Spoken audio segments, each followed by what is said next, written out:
প্রত্যেকের বেশি বেশি ইস্তেগফার করতে হবে, তওবা করতে হবে, আর আমলগুলি শুদ্ধ করতে হবে।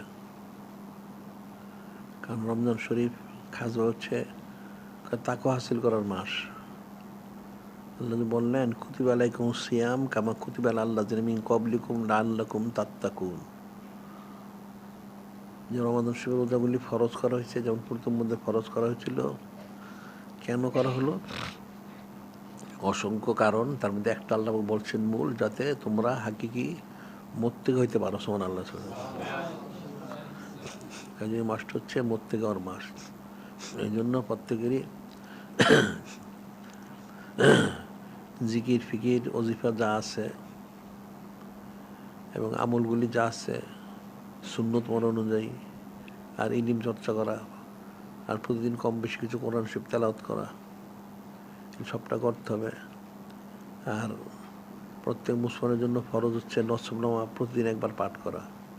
আর যারা কোনো সিলসিলার দাখিল তেলে বা তেলে সাজরা শরীফ প্রতিদিন একবার পাঠ করা, এগুলো হচ্ছে প্রত্যেকের জন্য ফরজে আইন, এগুলো করতেই হবে। আর যেহেতু রমজান শরীফে তাহাজ্জুদ নামাজ তো সবসময় পড়া উচিত, অনেক হয়তো পড়ে না, তবে রমজান শরীফে যেহেতু মানুষ সাহরি করতে উঠবে, তার জন্য অবশ্যই যেন সে তাহাজ্জুদ নামাজটা পড়ে নেয়। আর তাহাজ্জুদের সময় দোয়া করলে দোয়া বেশি কবুল হয়, এটা মনে রাখতে হবে। আর সাধারণভাবে প্রত্যেক রোজাদারের প্রতিদিন কমপক্ষে একটা দোয়া কবুল করা হয়। সুবহানাল্লাহ। কমপক্ষে একটা দোয়া, আর বেশি করলে তো বেশি দোয়াই কবুল হবে। তো যারা সাধারণত হালাল খায়, সত্য কথা বলে, এতে তো সব দোয়াই কবুল হয়। সুবহানাল্লাহ। কাজে বেশি বেশি দোয়া প্রত্যেকের নিজের জন্য, তার পরিবারের জন্য এবং সমস্ত মুসলমানের জন্য বেশি দোয়া করা উচিত। আবার ঠিক তার বিপরীতে হচ্ছে কাফেরদের জন্য কঠিন বদ্ধ করা উচিত। কারণ কাফেরগুলো মুসলমানদের জুলুম করে যাচ্ছে, তাই যদি এদের নসিবে হেদায়েত থাকে, হেদায়েত হোক, অন্যথায় যেন ধ্বংস হয়ে যায়। কঠিন বদ্ধ করতে হবে, এটা ফরজে আইন। কারণ মুসলমানরা বদ্ধ করতেও জানে না, দোয়া করতেও জানে না, যার জন্য তারা কামিজের করতে পারে না। আর দোয়াও মুখুল ইবাদা, দোয়া হচ্ছে সমস্ত আমাদের মূল মগজ, দোয়া হচ্ছে সমস্ত আমাদের মূল। দোয়াহুল আর দোয়াও হুয়াল ইবাদত, দোয়া হচ্ছে একটা খাস ইবাদত। দোয়াটা একটা খাস ইবাদতের অন্তর্ভুক্ত এবং একটা সমস্ত আমাদের মগজ মূল। এই জন্য বেশি বেশি দোয়া করা উচিত। আর তাকদিরু লা ইউরদু বিদ-দোয়া, তকদির দোয়ার দ্বারা পরিবর্তন হয়ে যায়। সুবহানাল্লাহ। এই জন্য বেশি বেশি দোয়া করা উচিত। কারণ শবে বরাতে তো সব ফয়সালা করা হয়েছে, এটা জারি হবে সবে কদরে। এখন জারি হবে, এর মধ্যে যদি কেউ দোয়া করে বেশি বেশি, তাইলে যদি তার কোনো খারাপই থেকেও থাকে, দোয়া করলে সে আল্লাহ পাক পরিবর্তন করে ভালো করে দেন। সুবহানাল্লাহ। কারণ প্রত্যেকের মধ্যে অনেক শর্ত সারায় থাকে দোয়াগুলির মধ্যে। ওই শর্ত সারা যদি সে দোয়া করতে পারে, তাহলে অবশ্যই আল্লাহ পাক তাকে খারাপের থেকে হেফাজত করে তাকে ভালোইটা দান করেন। সুবহানাল্লাহ। এই জন্য বলছে আর দোয়াও ইয়ানফাউ মিম্মা নাযালা মিম্মা লাম ইয়ানজিল, আর দোয়াও ইয়ানফাউ, দোয়াটা এরকম জিনিস, সেটা হলো যা নাজিল হয়েছে বা নাজিল হয় নাই, নাজিল হয় প্রত্যেকটার জন্যই ফায়দাজনক। সুবহানাল্লাহ। ওটা ফায়দা দেয়, এই জন্য বেশি বেশি দোয়া করা উচিত।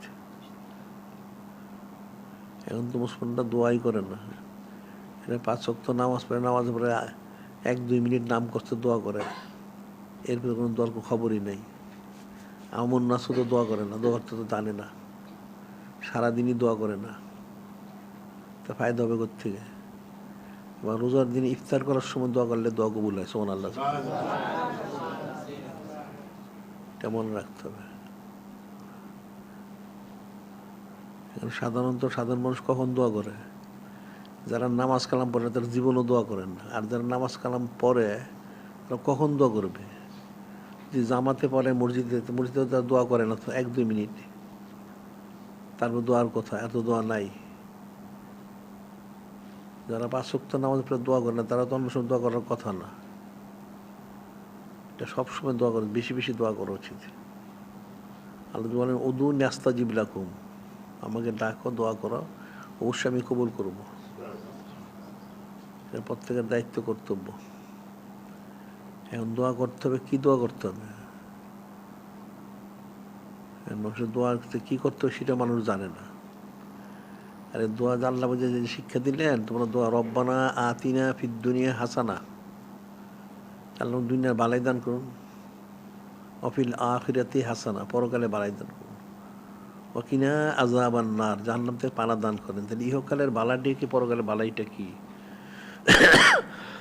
ইহকালে বালাই হচ্ছে অর্থাৎ একটা বান্দা বান্দি যিনি সবসময় দায়ীভাবে সর্ব অবস্থায়, যিনি খলিক, যিনি মালিক, যিনি রব মোহাল্লাম, যিনি নূরে মুজাসসাম হাবিবুল্লাহ হুজুর পাক সাল্লাল্লাহু, তোমাদের আদেশ মনোরম নিষেধ মূলক পেছনে ইস্তেকামত থাকতে পারে। সুবহানাল্লাহ। অর্থাৎ কোরআন শরীফ, সুন্নাহ শরীফ, ইজমা শরীফ, কিয়াস শরীফ ইস্তেকামত থাকতে পারে, এটা তার বালাই। তাই ইহকালে বালাই হবে, পরকালে বালাই হবে। আর যদি অন্য কিছু এমন হয় তাহলে তার দুই কালেই ধ্বংস দেবে। নাউজুবিল্লাহ। যে সর্বাবস্থায় কোরআন শরীফ, সুন্নাহ শরীফ, ইজমা শরীফ, কিয়াস শরীফ ইস্তেকামত থাকতে হবে, এটা হচ্ছে তার ভালাই। তাইলে তো সব দিকে বরকত হবে। যদি মোরগা দুনিয়া অনেক টাকা পয়সা এলো, গাড়ি বাড়ি এলো, খাওয়া দাওয়া করলো, এটা তো হাকিকি বালাই না, এটা তার জাহান্নামের কারণও হইতে পারে। নাউজুবিল্লাহ। এই জন্য কোরআন শরীফ, সুন্নাহ শরীফ, ইজমা শরীফ, কিয়াস শরীফ অনুযায়ী, অর্থাৎ যিনি খলিক, যিনি মালিক, রব মোহাল্লাম, যিনি নূরে মুজাসসাম হাবিবুল্লাহ হুজুর পাক সাল্লাল্লাহু, ওনাদের মত মর অনুযায়ী, পথ অনুযায়ী থাকতে হবে। তাইলে এটা তার ভালাই। সুবহানাল্লাহ। অন্যতে কোনো বালাই নাই। এই জিনিসটা দোয়া করতে হবে বেশি বেশি প্রত্যেকের জন্য। আর যেহেতু কেউ তো অনন্তকাল থাকবে না, চোখ তো বন্ধ হইতেই হবে, তাহলে মৃত্যুর পরে সে কোথায় যাবে এটা তার ফিকির করা উচিত। প্রত্যেক মুসলমানের প্রতিদিন মৃত্যুকে স্মরণ করা উচিত। হাদিস শরীফ আছে, কেউ যদি প্রতিদিন 20 বার মৃত্যুকে খাসভাবে স্মরণ করতে পারে, তাহলে এই মৃত্যুকে স্মরণ করার কারণে আল্লাহ পাক তাকে শহীদি দরজা দান করবেন। সুবহানাল্লাহ। খালেজভাবে স্মরণ করতে হবে, খালি মুখে মুখে মৃত্যু মৃত্যু স্মরণ করলে হবে না, খালেজভাবে। এটার ব্যাখ্যা, একটা ঘটনা বলা হয়, এক বুজুর্গ অলি আল্লাহ, ওনার মুরিদ ছিল ওই জামানার, যে ওই এলাকার যে বাদশা ছিল, ওই দেশের বাদশা ছিল ওনার মুরিদ। তিনি একদিন ওয়াজ করলেন যে প্রতিদিন যে 20 বার মৃত্যুকে স্মরণ করবে সে শহীদের দরজা পাবে। এখন ওই বাদশাহ যে মাহফিলে ছিল, সে শুনলো, শুনে সে একজন তার বাড়িতে চলে গেছে। আবার কিছুদিন পরে সোবতে আসছে, আসার পরে সে বলল, ওই তার শায়েখ যিনি বুজুর্গ, ওনাকে, হুজুর আপনি তো বলেছিলেন, আমি শুনেছিলাম গতবার, যে 20 বার মৃত্যুকে স্মরণ করবে প্রতিদিন, তাকে শহীদ দরজা দেওয়া হবে। তাই আমি একটা তসবি তৈরি করছি। সে বাদশাহ তসবি একটা 1000 দানার একটা তসবি, 1000 দানার একটা তসবি, আমি প্রতিদিন 1000 বার মৃত্যুকে স্মরণ করি। তো বুজুর্গ ব্যক্তি শুনলে একটু মুচকে হাসলে, যে ঠিক আছে, খুব ভালো। 20 বার মৃত্যুকে স্মরণ করলে শহীদ দরজা পাওয়া যায়, তাহলে 1000 বার করে তো অবশ্যই শহীদ দরজা পাওয়া যাবে। তার কিছুদিন পরে ওই বুজুর্গ ব্যক্তি অলি আল্লাহ, উনি কোনোদিনই বাদশার দরবারে যান নাই, শান্ত মানে জানি নেই কখনো। হঠাৎ একদিন গিয়ে উনি উপস্থিত হইলেন সেখানে। এখন এখানে উপস্থিত যখন হইলেন, তখন সবাই অপ্রস্তুত হয়ে গেল, বাদশাহ অপ্রস্তুত। মানে একটাই মাত্র আসন আসছিল, বাদশাহ বসা, আর কোনো আসন নাই। এখন বাদশাহ কী করে, বাদশাহ তাড়াতাড়ি এখান থেকে আসন নেমে ওই বুঝে ওনাকে বসাইছেন, বাদশাহ নিচে বসছে। তখন ওই দেশের নিয়ম ছিল, এই বাদশার যে আসনটার মধ্যে যে বসবে, সে যে হুকুম দেবে সেটাই তামিল করতে হবে। তো বুজুর্গ ব্যক্তি ওই আসনে বসে বললেন, হে বাদশাহ, আপনার এই দেশে তো নিয়ম রয়ে গেছে, আসনে যে বসবে সে যেটা হুকুম সেটাই হবে। হ্যাঁ, যেটা হুকুম সেটাই হবে। তাহলে আমি যেটা বলবো সেটাই হবে। হ্যাঁ হবে। তাহলে এক কাজ করেন, জল্লাদকে ডাকেন। জল্লাদকে ডাকা হইল। তো জল্লাদকে ডেকে ওই বুজুর্গ বলতেছেন যে বাদশাকে রশি দিয়ে শক্ত করে বাঁধো। এখন জল্লাদ বেঁধেছে, তো তরবারি আনো। তো বাদশাকে বললো সে যেন মাথা গান নিচু করে থাকে। তো বুজুর্গ বললেন যে আমি এক এক করে যখন 20 গণনা শেষ করব, তখন তুমি বাদশার গর্দানটা ফেলে দিবে, কিন্তু এর আগে তুমি কিছু করবে না। তো বাদশা তো এরকম বলছে, বাদশা তো থাকাটা স্বাভাবিক না। এখন সমস্ত যারা দরবারে সবাই তাজ্জুব হলে তিনি বুজুর্গ অলিয়ান কি উনি কি দেশটা দখল করতে আসছেন কিনা বা ইত্যাদি ইত্যাদি অনেক চিন্তা অনেকের ভাষ্য চিন্তা করলে তুমি এত বড় অলিয়াল কী বলতেছেন এটা। তো 1 2 3 আসতে গুনতেছেন, বাদশাহ সমস্ত শরীর গামতে গামতে পুরা তার দরবার ভিজে গেছে। যখন 14-15 হয়ে গেছে সবাই তো খুব আতঙ্কিত। 14 15 16 বলার পরে বুজুর্গ ব্যক্তি বললেন যে আচ্ছা ঠিক আছে জল্লাদ করে তুমি চলে যাও, আর যারা দরবার ছিল বলে তোমরা এক কাছে বাদশাহ বাদনটা খুলে দিয়ে বাদশাকে নিয়ে যাও, নিয়ে বাদশাহী কায়দায় গোসল করায় নিয়ে আসো, আর এই যেখানে যা হয়ে গেছে পরিষ্কার করো। তো সব পরিষ্কার করা হইলো, বাদশাকে আবার বাদশাহী কায়দায় গোসল করে বাদশাহী আবার নতুন লেবাস পরায় নিয়ে আসছে। সবাই বুঝতেছেন ব্যাপারটা কী হইল। আনা হইলো তখন বুজুর্গ ব্যক্তি বলতেছেন যে আসলে আমি তো দেশ দখল করতে আসি নাই, আমি আসছি বাদশাহ তোমাকে একটা তালিম দেওয়ার জন্য। তালিমটা হইলো আমি যে বলেছিলাম হাদিস শরীফ আছে প্রতিদিন 20 বার মৃত্যুকে স্মরণ করলে শহীদি দরজা দেওয়া হয়। তো বাদশাহ তো 1000 দানাটা তসবি তৈরি করেছে, প্রতিদিন 1000 বার মৃত্যু মৃত্যু মৃত্যু স্মরণ করে। তো সেটাই শিক্ষা দেওয়ার জন্য। তখন বাদশাকে জিজ্ঞাসা আজকে তুমি মৃত্যু কেমন স্মরণ করছো। বাদশাহ বলতে তার বলার তো অপেক্ষা রাখে না, এইভাবে 20 বার প্রতিদিন মৃত্যুকে স্মরণ করলে তখন শহীদি দরজা পাওয়া যাবে। এর তসবি জপলেই হবে না, হাকিকি অর্থাৎ খালেজভাবে যারা মৃত্যুকে 20 বার স্মরণ করতে পারবে প্রতিদিন তার শহীদি দরজা নসিব হবে। সুবহানাল্লাহ। এই জিনিসটাই তালিম দেওয়ার জন্য বুজুর্গ ব্যক্তি সেখানে গেছেন, অন্য কোনো উদ্দেশ্য না। দেশ দখল করানোর বাদশাকে কতল করা উদ্দেশ্য না। এখন মৃত্যুকে পর থেকে স্মরণ করা উচিত। 20 বার না পারে একবারও যদি স্মরণ করতে পারে যথেষ্ট। মানুষ তো দুনিয়ার মোহে মোহগ্রস্ত, মৃত্যুকে স্মরণ করলে দুনিয়ার মোহটা কেটে যায়। মানুষ তো মৃত্যুকে স্মরণ করে না, করা উচিত। আসলে মানুষের জন্য 2টা জিনিস ফরজ করা উচিত। একটা হলো সব সময় নূরে মুজাসসাম হাবিবুল্লাহ হুজুর পাক সাল্লাল্লাহু আলাইহি ওয়াসাল্লামকে স্মরণ করা, আর একটা হলো মৃত্যুকে স্মরণ করা।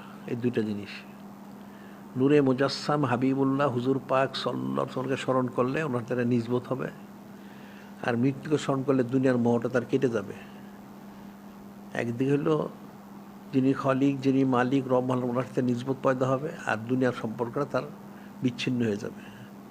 তার জন্য ইহকাল পরকালে নাজাতের কারণ হবে। তখনই সে হাকিকে মোত্তাক হইতে পারবে। আল্লাহ যে রমজান দিনের মোত্তাক হওয়ার জন্য মোত্তাক আসলে মোত্তাকের বিষয়টা কী? আম্মাবর্তন মোত্তাকে আমি তাকে অবলম্বন করা, আল্লাহ পাকে ভয় করা, এটা সাধারণ অর্থ। যে আল্লাহ পাকে ভয় করতে হবে, ঠিক আছে। তাকে অবলম্বন তাকাওয়াটা কী? আসলে তো হাকিকি তাকা হচ্ছে যে প্রত্যেক অবস্থায় প্রতি মুহূর্তে নূরে মুজাসসাম হাবিবুল্লাহ হুজুর পাক সাল্লাল্লাহু আলাইহি ওয়াসাল্লামকে ইত্তেবা করা। সুবহানাল্লাহ। ওনাকে ইত্তেবা, উনি হচ্ছেন বলছেন যে নূরে মুজাসসাম হাবিবুল্লাহ হুজুর আতকা আলাহু, আমি তোমাদের থেকে বেশি মোত্তাকি। এটা ভাষাগত। নূরে মুজাসসাম হাবিবুল্লাহ হুজুর পাক সাল্লাল্লাহু আলাইহি ওয়াসাল্লাম তো শান মান মানুষ বর্ণনা করতে পারবে না, ওটা জানা নাই। আসলে মোত্তাকি হওয়ার অর্থই হলো যে সর্ব অবস্থায় নূরে মুজাসসাম হাবিবুল্লাহ হুজুর পাক সাল্লাল্লাহু আলাইহি ওয়াসাল্লামকে ইত্তেবা করা, ওনাকে স্মরণ করা। আল্লাহ পাক ওনাকে তো স্মরণ করবে, কিন্তু ওনার স্মরণটা কখনোই পূর্ণ হবে না নূরে মুজাসসাম হাবিবুল্লাহ হুজুর পাক সাল্লাল্লাহু আলাইহি ওয়াসাল্লামকে স্মরণ না করা পর্যন্ত। এটার বড় উদাহরণ হলো কালেমা শরীফ। যদি কেউ অর্ধেক বিশ্বাস করে লা ইলাহা ইল্লাল্লাহ, সে কোনোদিন বেহেশত, সে জাহান্নামী। যখন পর্যন্ত সে বাকিটুকু বিশ্বাস না করবে। সুবহানাল্লাহ। এই জন্য আল্লাহ ওনার স্মরণটাকে পূর্ণ করতে হলে অবশ্যই সর্ব অবস্থায় নূরে মুজাসসাম হাবিবুল্লাহ হুজুর পাক ওনাকে স্মরণ করতে হবে। সুবহানাল্লাহ। তাইলে তার হাকিকে নিজবতটা পয়দা হবে, আর মৃত্যুকে স্মরণ করলে দুনিয়ার থেকে সে বিচ্ছিন্ন হবে, দুনিয়ার মোহটা তার কেটে যাবে। কারণ ইন্তেকাল যেহেতু করতে হবে, এটা একটু কঠিন একটা বিষয়। মৃত্যুটা কিন্তু অনেক কঠিন বিষয়। মানুষ তো স্বাভাবিক মনে, আর মৃত্যুটা কিন্তু স্বাভাবিক না। একটা মানুষের জিন্দেগির শেষ, কিয়ামত হবে। কিয়ামত হলে সিংহে ফু দিবে যখন, তখন কিয়ামত হবে। এটা কিয়ামতে কোবরা। আর প্রত্যেকের মৃত্যুর হচ্ছে কিয়ামতে সগরা। তার জিন্দেগির সমস্ত আমল বন্ধ হয়ে গেল। এখন সে যা করেছে তার বদলা তাকে পরকালে ভোগ করতে হবে। ওখানে কিন্তু আর কোনো চুচেরা কিলোকাল করার কোনো সুযোগ নেই, পরকালে আমল করারও কোনো সুযোগ নেই। ইহকালে যাকে আমল করবে সেটারই বদলাটা সে পাবে। একটা ইন্তেকাল হয়ে গেলে তার তো চূড়ান্ত ফয়সালা হয়ে গেল, হয় সে নেককার অথবা সে বদকার। যদি নেককার তাহলে তো নাজাত পাবে, আর বদকার তো কঠিন আযাব গজব গ্রেপ্তার হবে, নাউজুবিল্লাহ। এই যে বিষয়টা কঠিন, মৃত্যুটা অনেক কঠিন জিনিস, মানুষটা ফিকির করে না। চক্ষু বন্ধ হলে মানুষ সাধারণ মনে একটা লোক মারা গেছে, হ্যাঁ ঠিকই আছে, মারা গেছে সাধারণ বিষয়, কিন্তু যে মারা গেছে তার জন্য কঠিন একটা অবস্থা। যদি সে ন্যাক্কার হয়ে থাকে তাহলে তো কোনো চিন্তার কারণ নাই। আর যে ব্যতিক্রম হয়, এই যে সে গুর্জুগুলি খাবে, শাস্তিগুলি খাবে, এটা কে তাকে ঠেকাবে? ঠেকানোর কেউ নাই।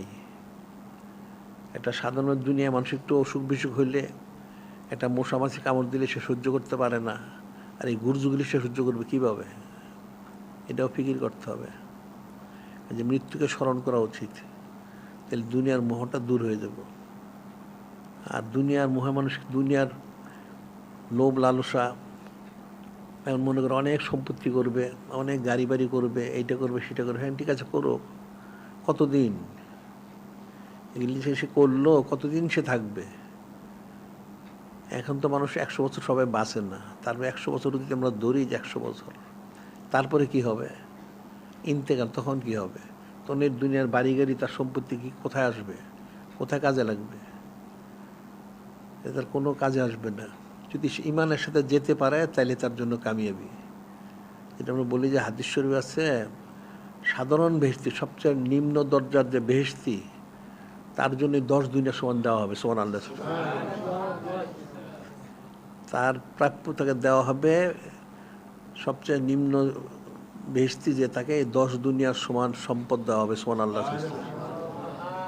এবং এর মধ্যে যে অগণিত নিয়ামত থাকবে, সে যে কল্পনা করতে পারবে না।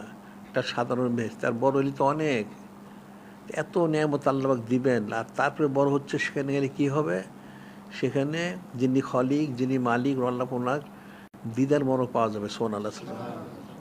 একইভাবে নূরে মুজাসসাম হাবিবুল্লাহ হুজুর পাক সাল্লাল্লাহু আলাইহি ওয়াসাল্লামও দিদার মরো পাওয়া যাবে, সুবহানাল্লাহ। দুনিয়া কিন্তু সেটা পাচ্ছে না, ওখানে সবই পাবে। তো এই এত কিছু সে হাতছাড়া করে যে দুনিয়া সামান্য সম্পদের জন্য সে সারাদিন দৌড়দৌড়ি করে, নাউজুবিল্লাহ। তাহলে সে কত বড় একটা আহমক লোক, তাকে চিন্তা করতে হবে। এটা মানুষ চিন্তা করে না। সে দুনিয়ায় অবৈধ, বৈধ, অবৈধ, হালাল হারাম একাকার করে। এই হালাল হারাম একাকার করে কী ফায়দা লাভ করবে সে? কতটুকু ফায়দা পাবে সে? এটা নির্দিষ্ট সময় পর্যন্ত, এরপর সে মারা যাবে। কারণ তার ওয়ারিস যারা তারা ভোগ করবে, তাদেরও তো ইন্তেকাল করতে হবে। তাহলে পরকালের জন্য তার কি থাকলো? যদি পরকাল যদি তার কিছু থাকে তো ভালো, না থাকলে তো ওখানে অনন্তকাল জাহান্নামে থাকতে হবে, নাউজুবিল্লাহ। বিষয়টা ফিকির করতে হবে। আল্লাহ কোরআন শরীফে নূরে মুজাসসাম হাবিবুল্লাহ হুজুর পাক হাদিসে কিছু বললেন, যারা নেককার তাদের জন্য জান্নাত থাকবে, নিচে নহর প্রবাহিত হবে, ইত্যাদি ইত্যাদি অনেক নিয়ামত। এত আল্লাহ পাক সুসংবাদ দিচ্ছেন। কেন এই সংবাদ দিলেন? মানুষকে বুঝাই দিলেন যাতে তোমরা অস্থির পেরেশান হয়েও না, দুনিয়ার মোহে মোহগ্রস্ত হয়েও না। আমার কাছে অনেক নেয়ামত আছে, তোমরা সৎপথে চলো, তাহলে অবশ্যই অনেক নেয়ামত পাবে। আর দুনিয়া তুমি কতদিন থাকবে? একটা সীমিত সময়, পরকালে কোনো সময় নাই, অনন্তকাল। অনন্তকাল, অনন্তকাল খালিদিনা ফিহা আবাদা, সেখানে দায়ী অনন্তকাল থাকবে। এটা কোনো কালের শেষ নাই, দুনিয়াতে একটা শেষ আছে। এই যে বিষয়টা ফিকির করতে হবে। প্রত্যেকের হাকিকে মত থেকে জন্য কোশিশ করতে হবে। আমরা যেটা বলি যে সাধারণভাবে বা দিশা বা ফজর দুরূদ শরীফ 5 এটা জারি করতে হবে। এরপরে 10 লতিফার জিকির জারি করতে হবে কমপক্ষে সুলতান আসকার পর্যন্ত। আর আমলগুলি সব সুন্নত মোবারক অনুযায়ী, প্রত্যেকটা আমল করতে হবে সুন্নত মোবারক অনুযায়ী, এমনি কোনো ত্রুটি করা যাবে না। আর ইলমগুলির জন্য আমাদের কিতাবগুলি পড়তে হবে। বাজারে কিতাব পড়লে আকীদা শুদ্ধ হবে না, এগুলো পড়তে হবে। আর প্রতিদিন সৌদ ইখতিয়ার করতে হবে যার পক্ষে সম্ভব। আর যদি সৌদ ইখতিয়ার করতে সে না পারে, তাহলে আমাদের সিরাতুল মুস্তাকিম যে আন্তরিক যোগাযোগ মাধ্যম, ওখানে সংযোগ নিয়ে শুনতে হবে সিরাতুল মুস্তাকিম। আর প্রতিদিন কোরআন শরীফ তেলাওয়াত করবে কম বেশি, সাজা শরীফ পড়বে, নসবনা পাঠ করবে, এই সবসময় করতে হবে, এটা ফরজে আইন। এরপরে সে তার অন্যান্য যা কাজ আছে সেটা করুক। আর যারা আঞ্জুমানের সংশ্লিষ্ট, তাহলে আঞ্জুমানের সাপ্তাহিক মজলিসগুলি করবে এবং সেখানে তালকিনের কাজ করবে। তারপরে পারলে একটা মসজিদ করুক দিনী তালিমের জন্য। যে যত ন্যাক কাজ করতে পারে তার জন্য তত ফায়দা। আর আমরা তো এখানে অনন্তকাল সঈদুল আয়ুষ্মান জারি করেছি, এটা তো মানুষ আমভাবে জারি করতে পারবে না। তো আমাদের এখানে যে হচ্ছে এটা প্রতিদিন সে সংযম নিয়ে যদি শোনে তাইলে সে একটা হিস্সা লাভ করবে সুবহানাল্লাহ। আর এরপর আমরা বলে থেকে প্রত্যেকেই তারা যেন এই সুন্নত মরক প্রচার কেন্দ্র করে। আর আমাদের কিতাবগুলি এগুলো যেন প্রচার কেন্দ্র করে। এখন শুধু প্রচার কেন্দ্র করলে ওইগুলি বিক্রি করতে হবে, মালগুলি বিক্রি না করলে তো প্রচার হবে না। সুন্নত দ্রব্য সামগ্রী বিক্রি করতে হবে, তাহলে মানুষের মধ্যে আমলটা আসবে। তা একটা সুন্নত পালন করলে সে একটা বেদাত থেকে বেঁচে যাবে সুবহানাল্লাহ। আর সুন্নত পালন না করলে সে কোনো দিন বেদাত থেকে বাঁচতে পারবে না। মুখে মুখে খালি বললে হবে না, আমলে আসতে হবে। আর ইলিমের জন্য আমাদের কিতাবগুলি পড়তে হবে। বাজারে কিতাব কিন্তু হাকিকি ইলিম নাই, অনেক এলোমেলো বিচ্ছিন্ন রয়ে গেছে। কুফরি বক্তব্য থাকে, আদব সরাবত্ব নাই, আকীদা শুদ্ধ না, কেমনি হবে? তা আমাদের কিতাবগুলি সংগ্রহ করতে হবে। আর প্রত্যেকের বাড়িতে, আগে তো মুসলমানদের সেটা ছিল, এখন মুসলমানদের দিক থেকে গাফেল হয়ে গেছে। প্রত্যেক মুসলমানের বাড়িতে কিন্তু আগে ব্যক্তিগত পাঠাগার থাকতো, সেখানে কিতাবাদি রাখতো, যেটা আমরা বাইতুল হিকমা বলি, সেটা থাকতো। আর নিজেরও পড়তো, পরিবার সবাইকে পড়াইতো। তাহলে ইলিমের একটা চর্চা থাকতো, কারণ ইলিম ছাড়া তো আমল শুদ্ধ হবে না। ইলিমের চর্চাটা থাকতে হবে, তাহলে আমলের চর্চাটাও আসবে। আর প্রত্যেকের এই জিনিসটা করতে হবে যে তাকে অবশ্যই খালেস আল্লাহ আল্লিল হইতে পারে। সাধারণত বয়াত হওয়ার যে বিষয়টা ছিল, এখন তো এটা রসম হয়ে গেছে, রসমরাও আছে। বায়াত হোটেলে রসমি হয়ে গেছে। আসলে বায়াতের অর্থটা ছিল অলি আল্লাহ হওয়া। প্রত্যেকে বায়াত হইতে হবে অলি আল্লাহর নিয়তে। তার সে কোশিশ করো, কেউ হয়তো বড় অলি আল্লাহ হবে, কেউ ছোট অলি আল্লাহ হবে। কোশিশ করলে হবে না, হইতেই হবে। আসাইউ মিন্না হলে তুমি আল্লাহ, চেষ্টা বান্দার তো আল্লাহ পাক পুরো করে দেন। বান্দাকে কোশিশ করতে হবে, বিনা কোশিশ তো কোনোটা হয় না। একটা সন্তান পড়াশোনা করে, সে কোশিশ না করলে সে কোনোদিন পড়াশোনা সে তার উন্নতি হবে না। ব্যবসা করে, ব্যবসায় পরিশ্রম করতে হয়, নাহলে ব্যবসা কোনোদিন তার তরক্কি হবে না। চাকরি করে, চাকরিতে পরিশ্রম করে, উনি পরিশ্রম না করলে তার তো পদোন্নতি হবে না। আবার যারা খ্যাত খামার করে, সে কিন্তু অনেক সময় দিতে হয়, সময় না দিলে তার ফসল ফলবে না। সব জায়গায় একই জিনিস, পরিশ্রম করতে হবে। এটাই বলা যায় রিয়াজত মাশাক্কাত শরীয়তের পরিভাষায়। কোশিশ করতে হবে যে আল্লাহ এবং আল্লাহলি হওয়ার জন্য। এই জন্য সার্বিক আমলগুলি সবগুলি করতে হবে। এখন একবারে অনেক না পারুক, অল্প অল্প করে করুক, আস্তে আস্তে পারবে। হাদিস আছে আহাব্বুল আমাল ইলাল্লাহে, আহাব্বুল আমাল ইলাল্লাহে আদৌন কল্লা। আল্লাহ পাকের কাছে প্রিয় হচ্ছে ওই আমলগুলি যেগুলি সবসময় দায়মি করে, যদিও অল্প হোক না কেন। একবারে তো অনেক বড় বেশি করতে পারবে না, অল্প অল্প করে শুরু করুক, একসময় করতে তো অনেক হয়ে যাবে। কেউ সুন্নত পালন করে একটা করুক, ঠিক আছে, আজকে একটা, 5 দিন 7 দিন 10 বার আরেকটা, দেখা যায় 1 বছর তার অনেকগুলি পালন হচ্ছে সুবহানাল্লাহ। আর লম্বা হায়াত পেলে তাহলে অনেক আমল হয়ে যাবে। দেখা যায় গাফলতি করা যাবে না, আস্তে আস্তে চোখ করতে থাকুক, তাইলে অবশ্যই সে একসময় মঞ্জিলে মকসুদে পৌঁছবে। আমরা বলি সাধারণ একটা লোক যদি মনে করে যে এখান থেকে সে মদিনা শরীফ যাবে, তার কোনো টাকা পয়সা কিছুই নাই, সে মদিনা শরীফ যেতে চায়, যে হেঁটেও সে যদি রওনা দেয়, যদি তার হায়াত থাকে একদিন সে পৌঁছবে, একদিন সে পৌঁছবে। আর যদি রওনা না দেয় তাহলে কোনোদিন সে বুঝতে পারবে না। কোশিশ করতে হবে, কারণ মহব্বত হাসিল করতে হবে, মারিফত হাসিল করতে হবে, নিজবত হাসিল করতে হবে, আল্লাহ আল্লাহ হইতে হবে। এটাকে মুখে বললে তো হবে না, কোশিশ করতে হবে। এখন কোশিশ করে অনেকে তো পারে না, ঠিক আছে, যতটুকু পারে সে এতটুকু করুক। করতে করতে করতে একসময় অবশ্যই সে তাকে মিলে বসবে।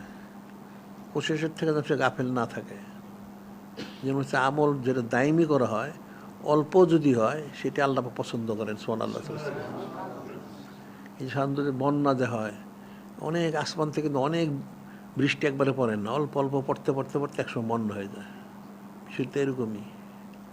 ওই যে কাফেরের দেশগুলি, এখন তো অনেক কাফেরের দেশে তুষারপাতের কারণে তুষার পড়তে পড়তে এগুলি 10 তলা 20 তলা যত ভবন ভেঙে গেলে পড়ে গেছে, ধ্বংস হয়ে যাচ্ছে কাফেরগুলি।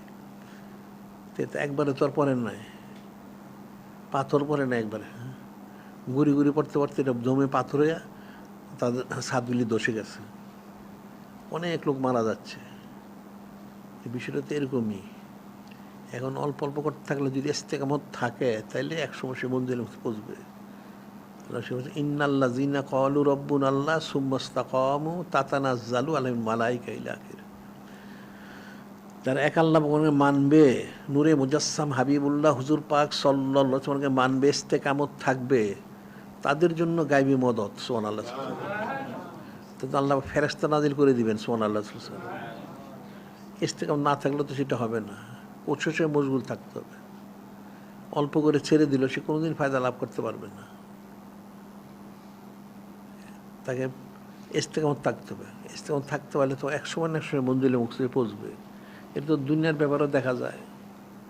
একটা ব্যবসা, একটা দোকান দিল, একদিন দুদিন দোকান খুলে বন্ধ করে রাখলো, তো জীবনে তার ব্যবসা চলবে না।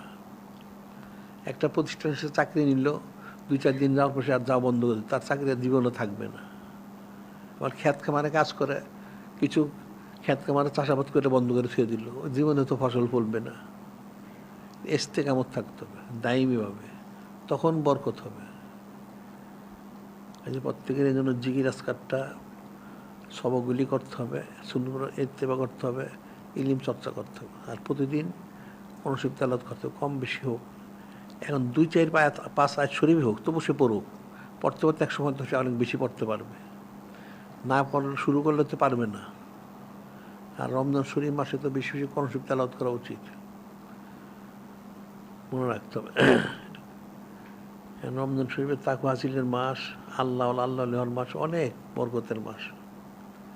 মানুষটি বরকত তো বুঝে না। আর রোজাদারের সমস্ত দোয়াগুলি কবুলযোগ্য। সুবহানাল্লাহ। দোয়াহু মুস্তাজাবুন, রোজাদারের সমস্ত দোয়াগুলি কবুলযোগ্য। তাহলে খালেস ইস্তেগফার দোয়া করো, তাহলে তো ফসল হয়েই গেল। এখন যদি দোয়াগুলি কবুলই হয়, তাহলে সে যদি সত্যি দোয়া করতে পারে যে ঠিক আছে, আমি আল্লাহ পাক আপনাকে আপনার হাবিব সাল্লাল্লাহু আলাইহি ওয়াসাল্লাম আপনাদের আমরা হাজির করতে চাই, আপনাদের মোহাম্মদ চাই, তো মোহাম্মদ হাজির হয়ে তো সব হয়েই গেল। মাল্লাহুল মাওলা ফালাহুল কুল, আল্লাহ পাক যার হয়ে গেলেন, নূরে মুজাসসাম হাবিবুল্লাহ হুজুর যার, তার সব হয়ে গেল। সুবহানাল্লাহ। তার বাদ থাকলো কোত্থেকে? ওই যে এর একটা ঘটনা আছে সুলতান মাহমুদের, তার প্রধান খাদেম ছিল আয়াজ। তো সুলতান মাহমুদ আয়াজকে খুব মহব্বত করত। তার যারা সভাসদ ছিল তারা এটা নিয়ে একটু চুচেরা করতো, সুলতান উনি ওনার গোলাম, আয়াজকে এত মহব্বত করেন কী কারণ? সেটা সুলতান মাহমুদের কানেও পৌঁছলো। সে এটা এমনি মৌখিক কোনো জব দিল না, সে একদিন সবাইকে ডাকলো তার দরবার শরীফ। তো অনেক বড় দরবার শরীফ, শত শত তার সভাসদ তাদেরকে কাতার করে লাইন করে বসাইলো চারদিকে। তো বসাইলে তো ওই খাদেম যে আয়াত ছিল সে সব সময় সুলতান মাহমুদের পাশে দাঁড়ায় থাকতো। তো তখন বাদশাহ বললো, সুলতান মাহমুদ বলল যে আমি তোমাকে দেখি, তোমাদেরকে আজকে কিছু আমি তোমাদেরকে নেয়ামত দিব। কী নেয়ামত দিব? স্বর্ণ চান্দি দিব, স্বর্ণ চান্দি মণিমুক্তা। তার বিরাট থেকে খানচাতে নিয়ে আসলো, না লম্বা করে বিছাই দিল এই স্বর্ণ চান্দি মণিমুক্তা হীরা জহরত, লম্বা করে বিছাই দিল, দুই পাশে সভাসদরা বসা। তো সুলতান মাহমুদ বললো যে ঠিক আছে, আমি যখন ঘোষণা দিব তখন তোমরা যে যা পারো, যে যেটা নিবে, যেটা ধরবে সে সেটার মালিক হবে। আচ্ছা ঠিক আছে, সবাই তো উদ্গ্রীব, এখন অনেক স্বর্ণ চান্দি মণিমুক্ত হীরা জহরত, সব শেষ হয়ে গেল বিছানা। তখন সুলতান ঠিক আছে, এখন তোমরা যে যেটা ধরবে সে সেটার মালিক হবে। এখন হুড়াহুড়ি করে সমস্ত সভাসদরা একদম চোখের পলকে সব গায়েব হয়ে গেল। আয়াজ কিন্তু ঠিকই দাঁড়ায় রইল এখানে, সে নড়ল না, সবাই নিয়ে গেল সম্পদ। তো তখন সুলতান জিজ্ঞাসা করছে, আয়াজ তুমি দাঁড়ায় রয়েছো এখানে, যে এত কোটি কোটি টাকার সম্পদ বিলাই দেওয়া হলো, সবাই নিয়ে গেল, তুমি একটু নিলে না? তখন আয়াজ বলল, এ সুলতান, আপনি তো বলেছেন যে যেটা স্পর্শ করবে সেটা সে মালিক হবে। তো এখন তারা সম্বন্ধে আমি তো আপনাকে স্পর্শ করে আছি, আমি তো আপনাকে স্পর্শ করি, তাহলে তো আমি, অর্থাৎ তাহলে তো আমি তো আপনার মালিক হয়ে গেছি। সুবহানাল্লাহ। আমি যদি আপনার মালিক হই তাহলে এই সমস্ত তারা তো আমার খাদেম হয়ে গেছে। তখন শুনলো চুপ করে, তখন বললো যে কেন তাকে মহব্বত করে দেখো, তোমার আমার সম্পদের জন্য লালায়িত, সে কিন্তু সম্পদের জন্য লালায়িত না, সে আমার মহব্বতে গরক। সুবহানাল্লাহ। বিষয়টা হচ্ছে এরকমই, যদি কোনো বান্দা বান্দি যিনি চান, যিনি খলিক, যিনি মালিক, রহমাল্লাহ, যিনি নূরে মুজাসসাম হাবিবুল্লাহ হুজুর পাক সাল্লাল্লাহু আলাইহি ওয়াসাল্লামের জন্য যদি মহব্বতে গরক থাকে, তার জিন্দেগি কামিয়াব। এই গরক থাকাটাই তাকে চাইতে হবে, এই গরক থাকাটাই চাইতে হবে। দুনিয়ার মোহে মহাগ্রস্ত এটা কতক্ষণ থাকবে? সামান্য সময়। টাকা পয়সা একসময় শেষ হবে, অনন্তকাল তো থাকবে না।